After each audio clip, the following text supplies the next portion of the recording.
창끝 영원한 것을 위하여. 여러분, 안녕하십니까? 오늘 우리는 1956년 1월 전 세계를 충격과 슬픔, 그리고 분노로 뒤덮었던 한 사건의 현장으로 떠나보려 합니다. 당시 미국의 유력 시사주간지였던 라이프지는 이 사건을 무려 10페이지에 걸쳐 대서특필했습니다. 그 기사의 제목은 다름 아닌 이 얼마나 불필요한 낭비인가? 였습니다. 도대체 무슨 일이 있었길래 언론이 낭비라는 표현을 썼을까요? 사건의 내용은 이렇습니다. 앞길이 구만 리 같은 20대의 미국 명문대 출신 엘리트 청년 5명이 남미 에콰도르의 정글 한복판에서 원주민들의 창에 찔려 싸늘한 시신으로 발견된 것입니다. 그들은 시신조차 수습하기 힘들 정도로 처참하게 난도질당해 있었습니다. 이 소식을 접한 미국 사회는 슬픔을 넘어 분노했습니다. 도대체 왜 그 똑똑한 젊은이들이, 국가의 미래를 짊어질 인재들이 그 아까운 목숨을 저런 야만인들을 위해 버려야 합니까? 이것은 국가적인 손실이자 낭비입니다. 사람들은 혀를 찼습니다. 하지만 여러분, 과연 그들의 죽음은 세상 사람들의 말처럼 정말 쓸모없는 낭비였을까요? 오늘 우리는 그 5명의 청년들이 왜 그토록 위험한 정글로 들어갔는지, 그들의 가슴 속에 무엇이 있었는지 알아보려 합니다. 시간을 거슬러 1950년대 초반 미국으로 가보겠습니다. 여기 한 청년이 있습니다. 이름은 짐 엘리어트. 그는 기독교 명문인 휘튼 대학교를 수석으로 졸업한 수재 중의 수재였습니다. 그는 단순히 공부만 잘하는 것이 아니었습니다. 학교 레슬링 챔피언일 정도로 강인한 체력을 가졌고 준수한 외모에 탁월한 말솜씨와 리더십까지 갖춘 그야말로 모든 것을 다 가진 청년이었습니다. 주변 사람들은 그에게 장밋빛 미래를 약속했습니다. 교수님들은 그가 대학에 남아 학자가 되기를 원했고, 친구들은 그가 정계로 진출하면 미국 대통령도 될 수 있을 거라고 말했습니다. 하지만 짐 엘리엇의 시선은 화려한 미국의 도시가 아니었습니다. 그의 눈은 지도에도 제대로 나와 있지 않은 미지의 땅, 남미의 정글을 향해 있었습니다. 그가 대학생 때 자신의 일기장에 남긴 글은 지금도 수많은 사람의 가슴을 울리고 있습니다. 하나님, 저는 오래 사는 것을 원치 않습니다. 다만 주님을 위해 불타오르는 삶을 살기를 원합니다. 영원한 것을 얻기 위해 영원하지 않은 것을 버리는 자는 결코 바보가 아니다. 주님, 제 생명을 취하소서. 저는 주님의 것입니다. 그의 가슴을 뛰게 한 곳은 에콰도르의 아마존 정글 깊은 곳이었습니다. 그곳에는 아우카족이라고 불리는 원시 부족이 살고 있었습니다. 아우카라는 말은 원주민 말로 야만인이라는 뜻입니다. 그들은 외부인과의 접촉을 철저히 거부하며 낯선 사람이 나타나면 이유를 불문하고 무조건 창으로 찔러 죽이는 지구상에서 가장 포악하고 위험한 부족으로 알려져 있었습니다. 그들은 석기 시대의 삶을 살며 살인을 일삼았습니다. 심지어 같은 부족끼리도 서로 죽이는 것이 일상이었습니다. 지난 수백 년 동안 그 어떤 백인도, 그 어떤 탐험가도 그들과 접촉해서 살아 돌아온 사람이 없었습니다. 당연히 그들에게는 단 한 번도 복음이 전해진 적이 없었습니다. 짐 엘리엇은 결심했습니다. 저들에게 가자. 아무도 갈 수 없는 곳이라면 내가 가야 한다. 저들의 창 끝에 내 심장이 찔린다 해도 저들에게 예수님의 사랑을 전하자. 이 무모하고 위험한 도전에 4명의 친구들이 동참했습니다. 비행기 조종사 네이트 세인트, 법대를 졸업한 수재 피트 플레밍, 강인한 체력을 가진 에드 맥컬리, 그리고 로저 유데리안.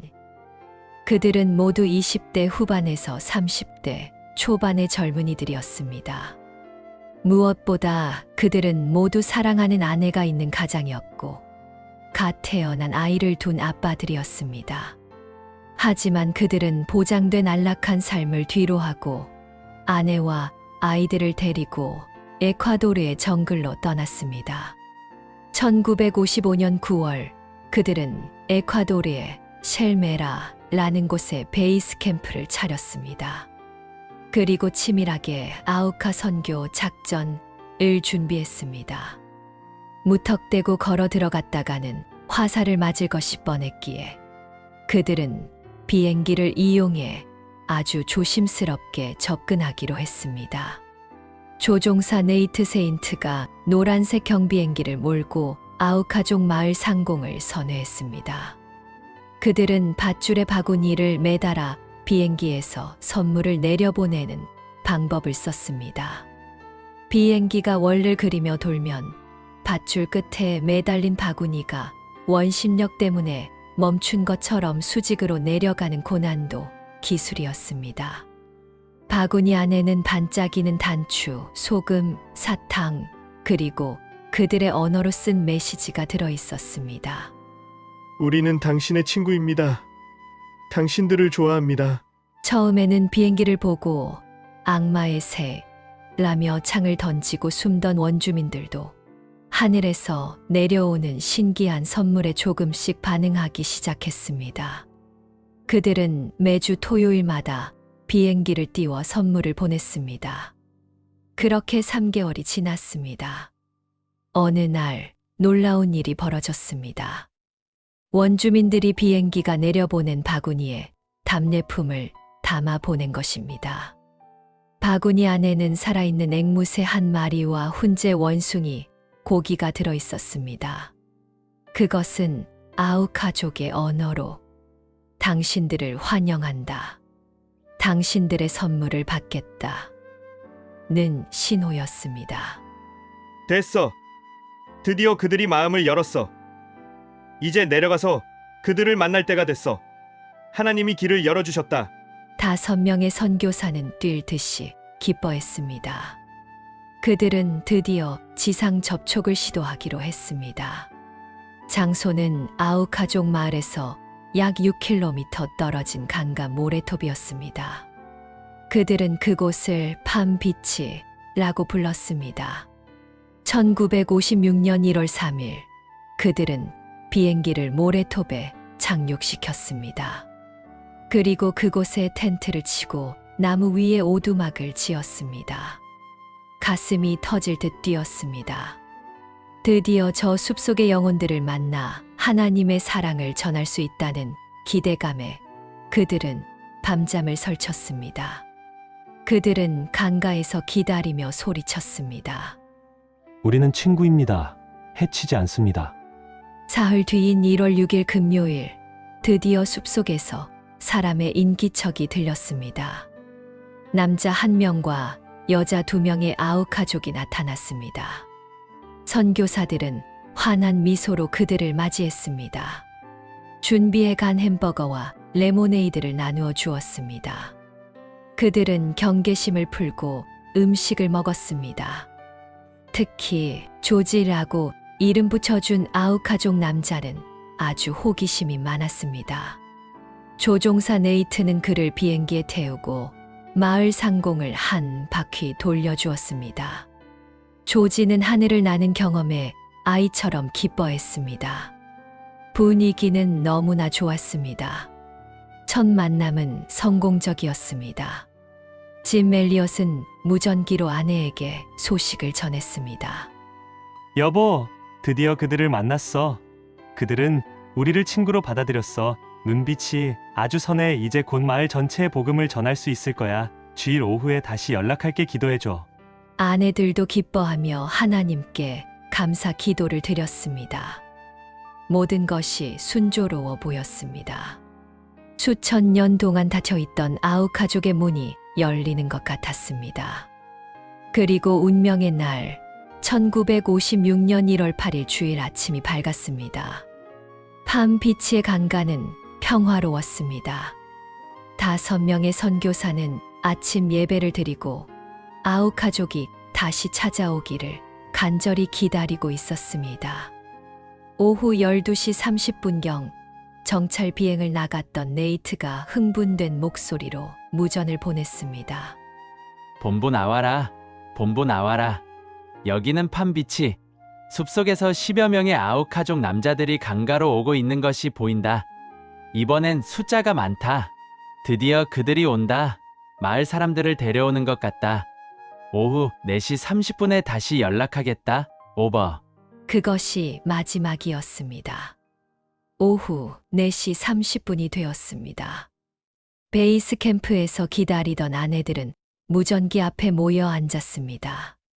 짐 엘리엇의 아내 엘리자베스도 네이트의 아내 마저리도 숨을 죽이고 무전기만 바라보았습니다. 하지만 약속한 시간이 지나도 무전기는 침묵했습니다. 판 빛이 응답하라 찜. 네이트 들리나? 오버. 돌아오는 것은 거친 잡음뿐이었습니다. 5분, 10분, 1시간. 해가 지고 밤이 깊도록 연락은 오지 않았습니다. 칠흑 같은 어둠 속에서 아내들의 손은 떨려왔습니다. 불길한 예감이 엄습했습니다. 도대체 팜비치에서는 무슨 일이 벌어진 것일까요? 정말 그들은 환영받은 것일까요? 아니면 덫에 걸린 것일까요? 운명의 시간이었던 오후 4시 30분이 지나고 5시가 지나고 6시가 지났습니다. 하지만 무전기는 묵묵부답이었습니다.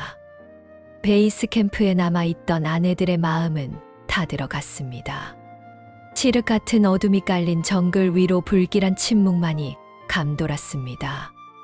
혹시 무전기가 고장난 것은 아닐까?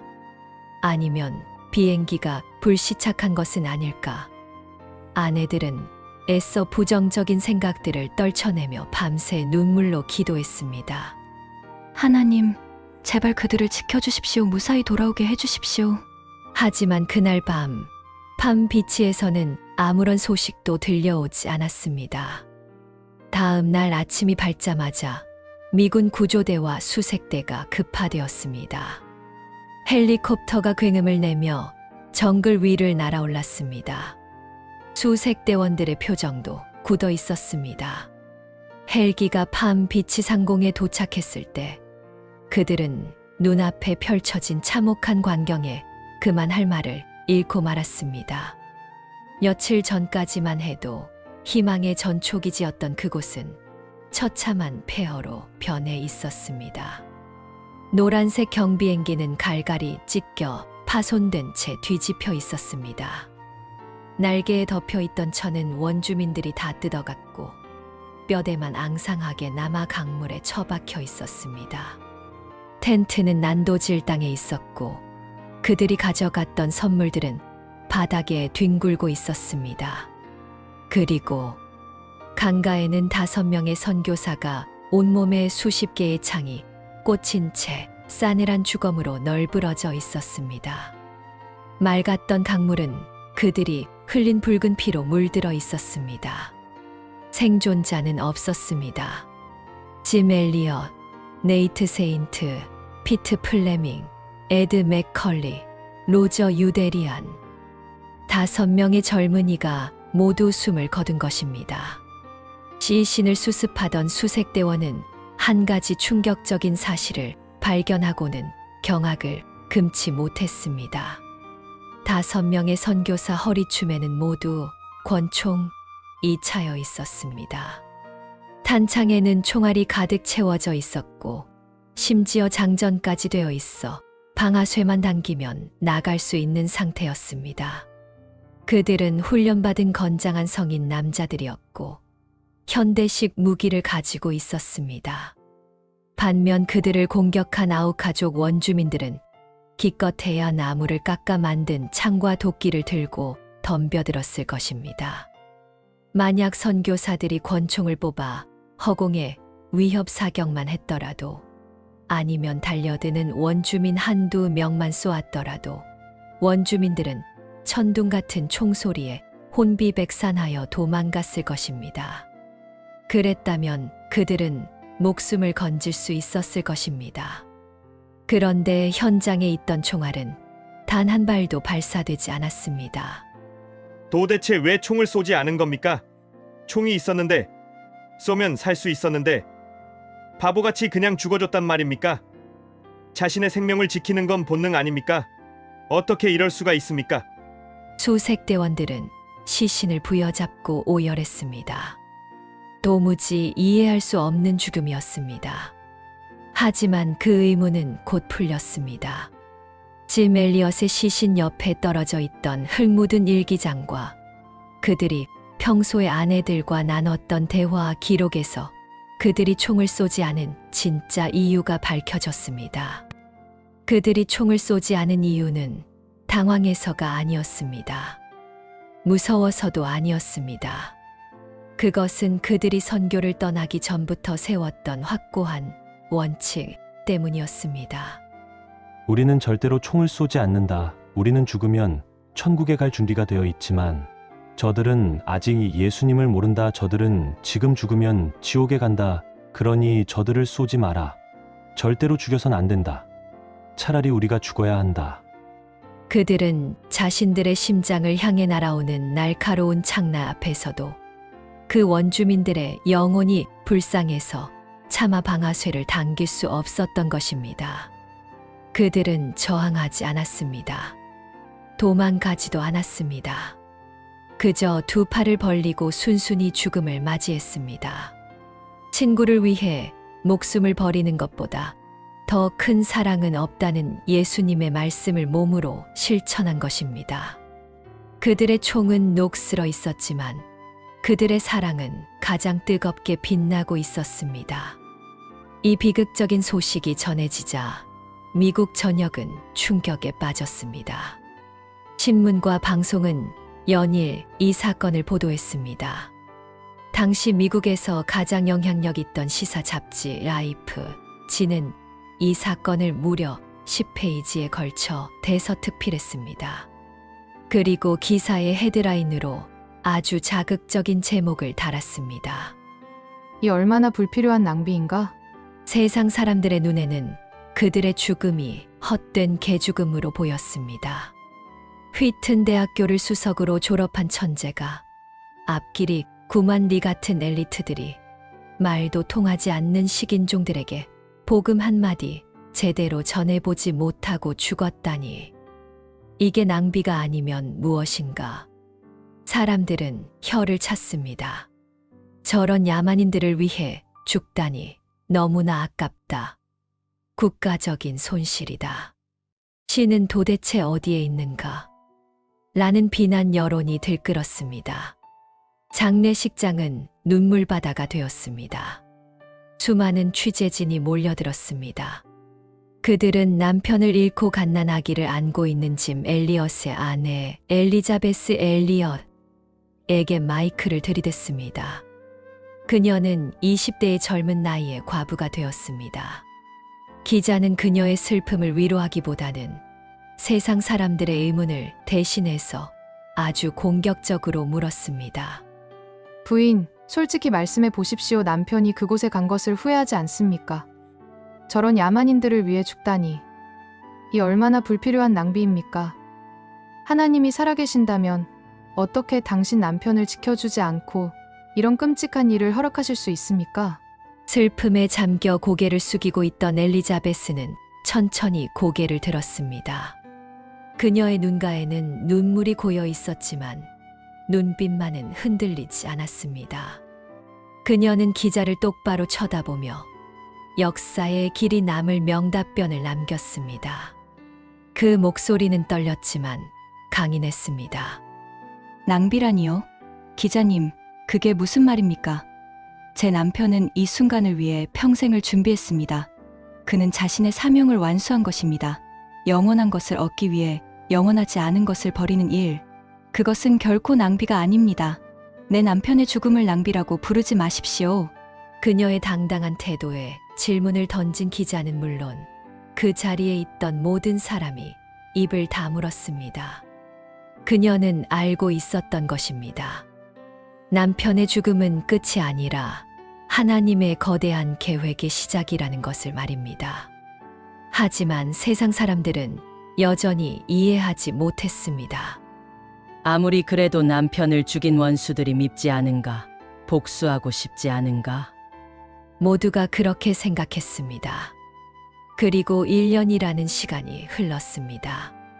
사람들의 기억 속에서 5명의 선교사 이야기가 서서히 잊혀갈 무렵 정말 놀라운 일이 벌어졌습니다. 짐 엘리엇의 아내 엘리자베스 엘리엇과 또 다른 순교자 네이트 세인트의 여동생 레이첼 세인트가 짐을 꾸린 것입니다. 사람들은 당연히 그녀들이 슬픔을 딛고 고향인 미국으로 돌아가 편안하게 살 것이라고 생각했습니다. 하지만 그녀들이 표를 끄는 곳은 미국행 비행기가 아니었습니다.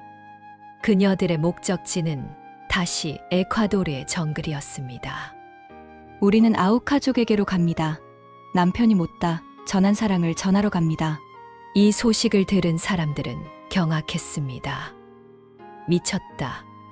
고 했습니다. 정신이 나간 게 틀림없다. 그들은 당신의 남편과 오빠를 잔인하게 창으로 찔러 죽인 원수들이다. 살인자들이다. 건장한 남자들도 총을 가지고도 죽어서 나왔는데 연약한 여자들이 그것도 어린아이를 데리고 그곳에 가는 것은 자살행위나 다름없다.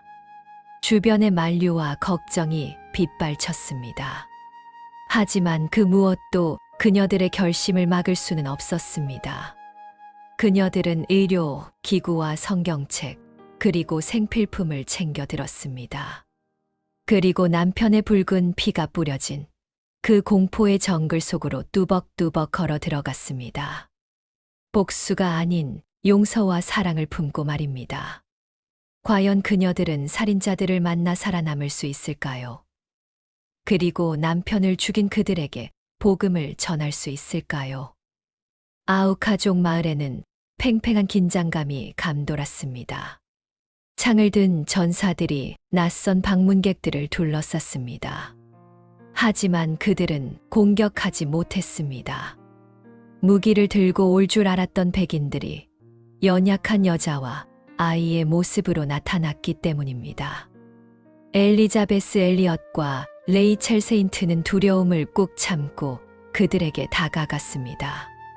그리고 가져온 약으로 병든 아이들을 치료해주고 배고픈 자들에게 음식을 나누어 주었습니다. 그녀들은 그곳에서 짐승 같은 대우를 받으면서도 불평하지 않았습니다. 원주민들의 언어를 배우며 그들의 친구가 되기 위해 노력했습니다. 아우카족 사람들은 큰 충격을 받았습니다. 자신들이 잔인하게 죽인 남자들의 아내와 여동생이 복수를 하러 온 것이 아니라 자신들을 섬기고 사랑해주는 모습을 보며 도무지 이해할 수가 없었습니다.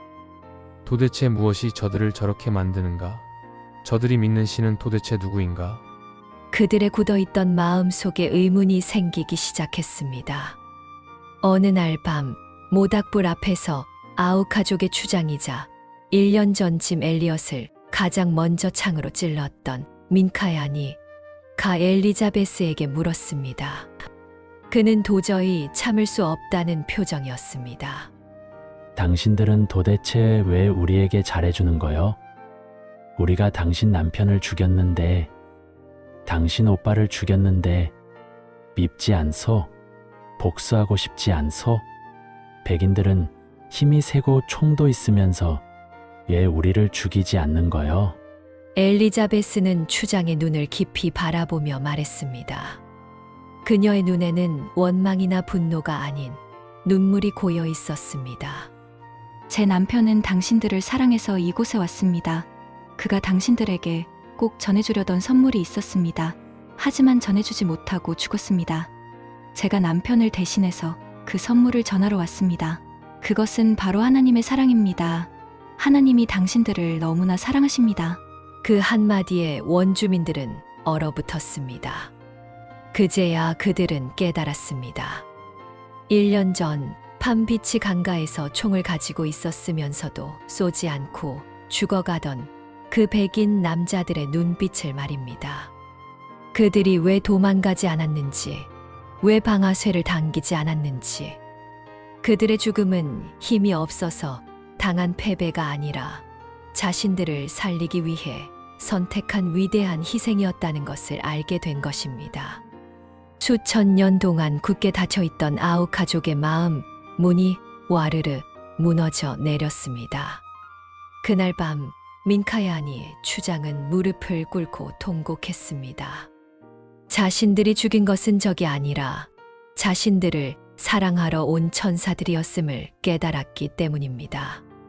그날 이후 아우카족 마을에는 기적이 일어났습니다. 살인과 복수가 끊이지 않던 잔혹한 부족이 찬송가를 부르고 예배를 드리는 평화의 부족으로 변했습니다. 부족 전체가 예수님을 영접하고 세례를 받았습니다. 그들은 더 이상 사람을 죽이지 않았습니다. 짐 엘리엇과 친구들이 흘린 붉은 피가 거름이 되어 그 척박하고 잔인했던 땅에 복음의 꽃을 활짝 피운 것입니다. 그리고 수십 년의 세월이 흘렀습니다. 5명의 선교사가 순교한 지 40년이 지난 어느 날 그들이 피를 흘렸던 팜비치 강가에서 아주 특별한 예배가 열렸습니다. 짐 엘리엇의 아들 스티브 엘리엇과 네이트 세인트의 아들 스티브 세인트가 그 자리에 참석했습니다. 아버지가 돌아가실 때 엄마 뱃속에 있었거나 갓난아기였던 그들이 이제 중년의 신사가 되어 아버지가 순교하신 그 모래톱 위에 선 것입니다. 그 예배의 설교와 세례식은 나이가 지긋한 아우 가족 노인이 집례했습니다. 그의 이름은 키모. 그는 아우 가족 최초의 목사가 되어 있었습니다. 그는 떨리는 손으로 성경을 들고 하나님의 사랑을 설교했습니다. 그런데 여러분, 놀라지 마십시오. 이 키모 목사가 누구인지 아십니까? 그는 바로 40년 전 짐 엘리엇과 친구들을 향해 가장 앞장서서 창을 던졌던 그 혈기왕성한 청년 중 한 명이었습니다. 선교사를 직접 죽였던 살인자가 이제는 목사가 되어 그 선교사의 아들에게 세례를 주고 있는 것입니다. 이것은 소설이 아닙니다.